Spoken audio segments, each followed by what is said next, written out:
હા બેટા, શું બનાવો છો તમે? જાદુઈ જ્યુસ.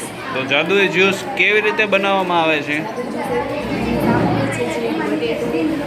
આદુનો બટકો, કોથમીર, લીમડો, 200 ml પાણી, 2 ચમચી લીંબુ એની બનાવવાની પદ્ધતિ એ છે કે રચેલો એના જગમાં એક બટેટું, કારેલું, થોડી કોથમીર, પાણી નાખીને ગ્રાઇન્ડ કરી નાખો. ગ્રાઇન્ડ કર્યા બાદ ગ્લાસમાં કાઢી અડધી ચમચી લીંબુ રસ તૈયાર છે, જે લગભગ 4 બને છે. બરાબર. આ બનાવવા માટે કઈ કઈ વસ્તુનો ઉપયોગ થાય છે? બટેટું, કારેલું, મીઠો લીમડો, થોડી કોથમીર, આદુનો બટકો, 200 ml પાણી, અડધી ચમચી લીંબુ બરાબર.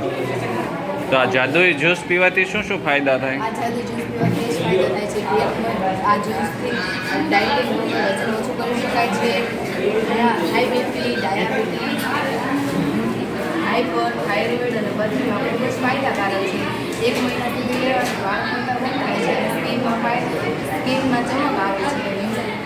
રોગ પ્રતિકારક શક્તિ વધે છે, હાડકાં મજબૂત થાય છે, આંખ માટે ખૂબ જ ફાયદાકારક છે અને ઘણી પણ આ જ્યુસ આપણે દરરોજ ક્યારે પીવું પડે અને કેટલું? આ જ્યુસ સવારે પીવાનું અને જ્યુસ પીધા પછી 1 કલાક પછી નાસ્તો લેવો હોય તો લઈ શકાય. અંદાજે કેટલું લેવાનું જ્યુસ દરરોજ? અંદાજે દરરોજ 400 ml. 400 ml. આ બધું વસ્તુ નાખી એટલે 400 ml જ્યુસ બને અને 400 ml જ્યુસ દરરોજ સવારે નળા પર પીવાનું. ઓકે. આ જ્યુસ બનાવવા અંદાજે ખર્ચો કેટલો થાય છે? 400 ml જ્યુસ માટે ખર્ચો લગભગ 100-150 રૂપિયા થઈ શકે. 150 રૂપિયા. સરસ.